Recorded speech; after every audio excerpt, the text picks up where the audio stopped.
Hi guys, so welcome back to my YouTube channel. If you're a returning subscriber, welcome. I love you. If you're new here, welcome. We're happy to have you and I love you. And if you're second timer, third time, whatever, I'm happy to have you here. Please subscribe. Anyway, let's get right into this video. I promised in my earlier video that I'm going to make a video for how to navigate reading in the law school. I've not graduated please, but this is just how a practical step to how I approach my reading, and someone may need this hack, or it may be a useful tip to whomsoever that would love to know and have a hang on how to go about it. So the first point I have is for you to know yourself. So know yourself. How long does it take you to read and assimilate, and then begin to now what's your saturation point, right? How long does it take you to get to your saturation point? For me, if I read more than 2 hours, I think a whole lot of things I'll read after the 2 hours mark may not really stick. So what I do is I give myself breaks. I may read 2 hours stretch and then take a break, or 30 minutes stretch, take a break, 30 minutes again, take a break, 30 minutes again, take a break, depending on what I'm reading. If it's not very lengthy, my goal for the day and all of that, I can just go for the whole 2 hours and then take a break and maybe continue, or just do 30 minutes, take a break, 30 minutes, take a break, or 1 hour, take a break, 1 hour, and I'm done, or 30 minutes, take a break, depending on how long I want to read, right? So I know myself and I know my saturation point. So don't go and overdo yourself. In law school, you're going to see a lot of people reading a lot. So don't pressure yourself. Don't put yourself under so much pressure to begin to read too much. Just calm down, relax, calm down, and just take your time. Read based on your body. Some people love to read in the night and they can still wake up the next day and they are good to go. So don't pressure yourself into reading in the night when you know that your next day is going to be affected. Know yourself. Some people read in the day, they can't read in the night. If you love to sleep in the night, I love to sleep in the night. Just make sure you structure your timetable, map out your time to read in the day. So yes, know yourself, and based on the knowledge of yourself, your saturation points, how you read, build a structure. Know how to discipline yourself, know how to manage your time, and that's about that. Now moving into the courses, the way I viewed each course, for me, criminal law seems to be the easiest course for me. Now, based on your own preference, you're going to have your preferred course that seems so when you read it, you understand. And so, criminal law seems to be the easiest for me. Prophetics looks like the simple, less stressful course, but it has to take a lot of committing to memory, knowing, I don't know, it's just you have to be very, very meticulous, very meticulous, giving to details, and all of that, for you to be able to get to know prof ethics so well and become so good in it, right? So criminal for me seems to be the easiest, but then you have to know how to draft charges, how to know how to draft certain things, have to know the difference between certain things and all of that.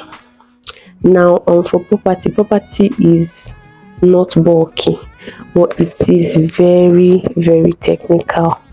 For me, it's not bulky. I think it's the smallest topic, smallest course, right? But is very technical, so I have to know this drafting technique.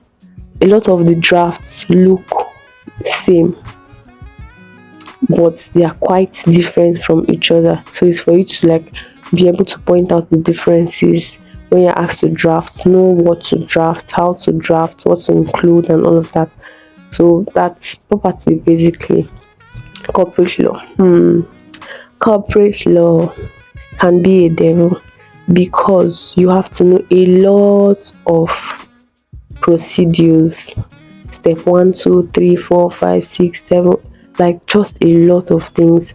How to change the name of a company, how to, so there's just a lot of how to procedure to all of those things. So there's a lot of procedures to know in corporate law. It's not that difficult. It can be a little bit very technical. I said a little bit very technical. But then that's just how it is for me, especially when it comes to restructuring. Yes, restructuring options. It was just very, very technical. Like you have to pay close attention to know the difference between takeover bid and takeover. You have to know the difference between acquisition and takeover bid. You have to know the difference between arrangement and compromise. Like that's how technical it is, so most of the time. Then civil litigation is the biggest cost, is the largest cost, and you have to know a lot of processes, how to like, is a lot of things. So you see the reason why I say you need to start reading early so that you can know the difference. Most of the questions that are going to be asked around these courses are practical questions. So you need to commit to memory how, like, commit to memory just all the details, have them at your fingertips. So for me, I started reading in the first term, right? And my own structure of reading was not really allocated to time because I realized that some days lectures will be longer than some other days, and I come back very exhausted. I can't just go into reading my books. I have to eat, have my bath, and sleep, just depending, and then still wake up and go for group meetings. If there's fellowship, I have to go to church. So all of those things didn't make me to have the time to say I will read from this time to this time. No. So what I did is that for this week or for 2 weeks, I'm going to read criminal law. I'm going to cover it. Or for this day, I'm going to read criminal. I'm going to try to read criminal law the next day, just like that. So sometimes I did topic by topic. Some other times I did course by course. So that was like my structure. I wanted to read and then begin answering MCQ questions, and then graduate from answering MCQ questions based on topic by topic to now begin to answer theory questions. You need to know a lot of topics for you to be able to attempt the past questions holistically, right? Because sometimes like 2 or 3 topics can be in a particular question. So that was the reason why I took that approach. So you need to have a structure in how you read each course, each topic. Some topics will be similar with some other topics in other courses, like civil litigation has trial and examination of witnesses. Criminal litigation has trial and examination of witnesses. Also in prof ethics, there's examination of witnesses. So you see that these 3 courses cover the same topic, but in a peculiar way to how the courses are structured.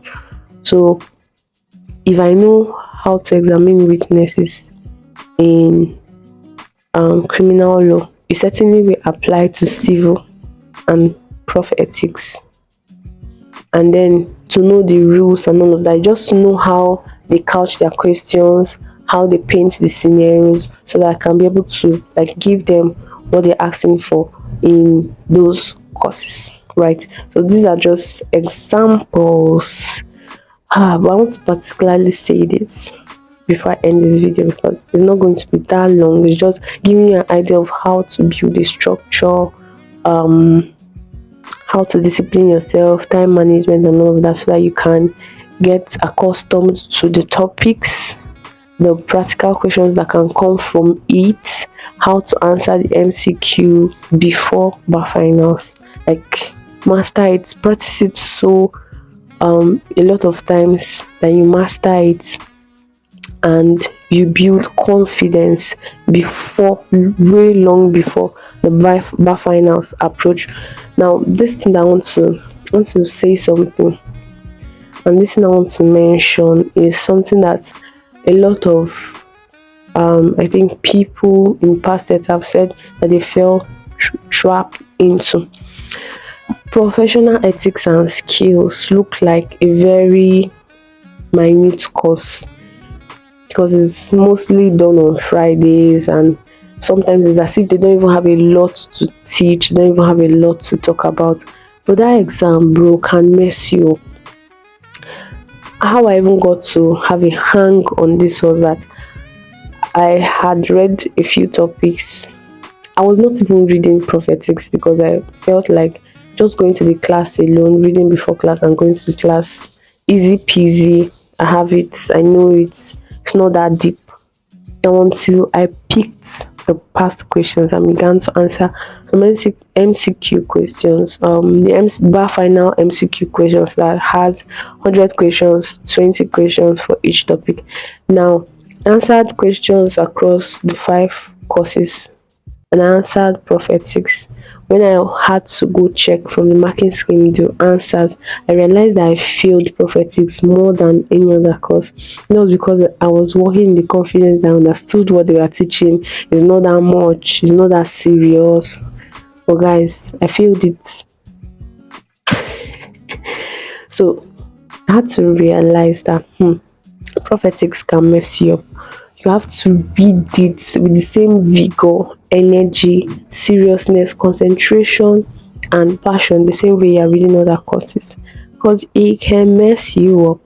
Now, I've heard stories of people that made A's in all the other 4 courses that are bulky, that could also technical, and prophetics messed them up.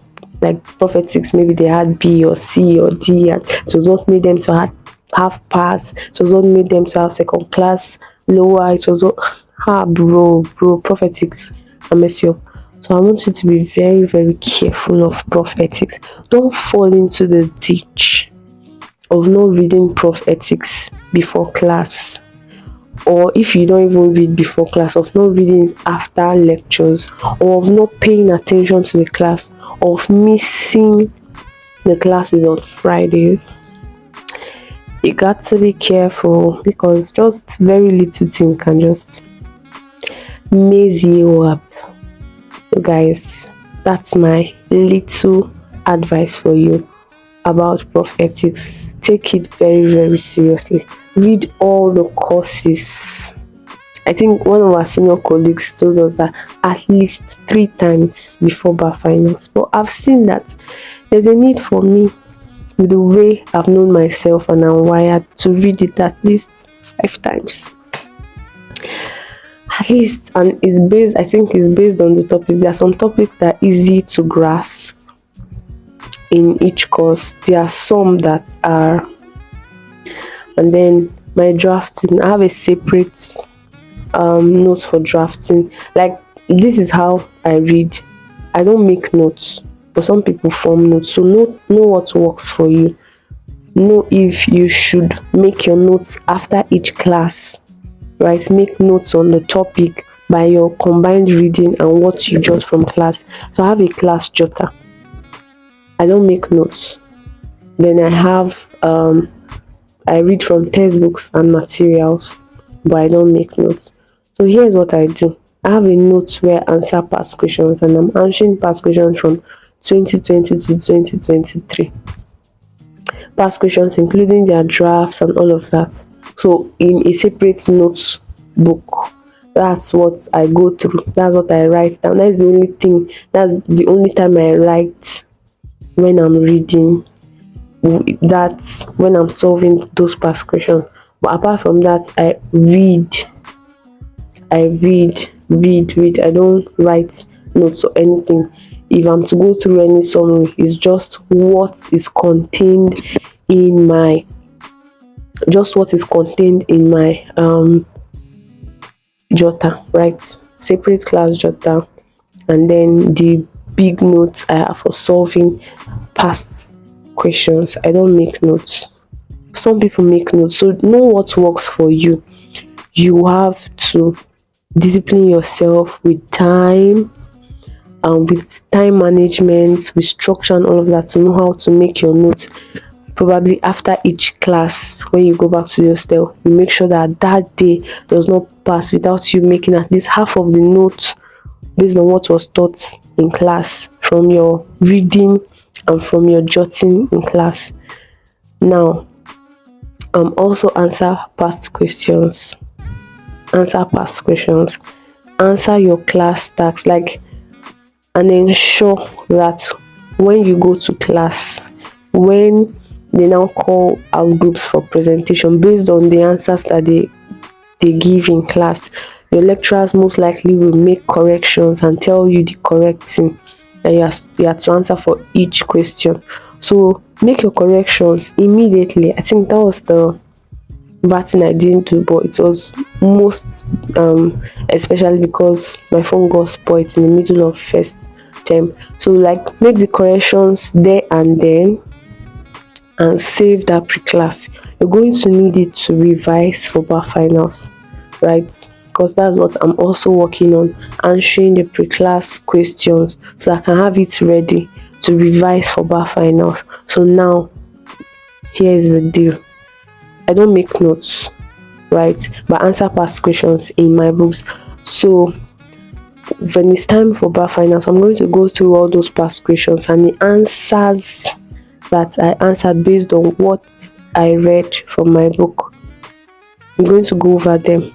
I'm going to go through my pre-class task answers to revise, and I'm also going to go over again all the courses, reading and all of that, to get ready for bar final. So you need something that is concise, is precise, is focused, for you to now like read for bar finals at the end. So you have all this time from first term, externship, after externship, to prepare a handy something that you can go back to immediately, like say 1 week to bar finals, 2 weeks to bar finals. You have something that you're flipping through, that is making, like, is focused on each point, how to answer the question and all of those things, so that you are not scattered during your bar finals. That was one of the advice our lecturers gave us, that when it's time for exam, you're not supposed to be reading your textbook, you're not supposed to be reading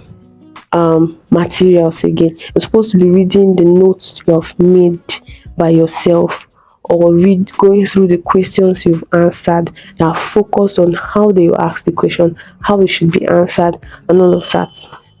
So I think I've tried. These are some of the little things that I'm doing to get ready for the bar finals, and fingers are crossed, God is going to help me and crown my efforts with blessings, excellence. So I'm looking forward to it, and I just said to share this. I know a lot of senior colleagues are going to be having what they call it now, meetups, meetings and all of those, to like tell you guys how to read, manage your time, externship, after externship and all of those things. So I just said to share my personal journey, how I'm doing these things, right? And I hope that I'm going to come back to this video in the subsequent months and say, yes, I told you guys, I put in the work, and here it is. So yes, thank you very much for watching this video up to this point. If you're here and you've not subscribed. Haba, it's not fair. Subscribe. Let's grow this channel. Let's grow this channel. And please don't leave this video without liking it. Like the video. Thank you. And please share it so that people can know, have an idea on just how to go about reading and not just remain confused or yes. So thank you so much. See you in my next video. Bye.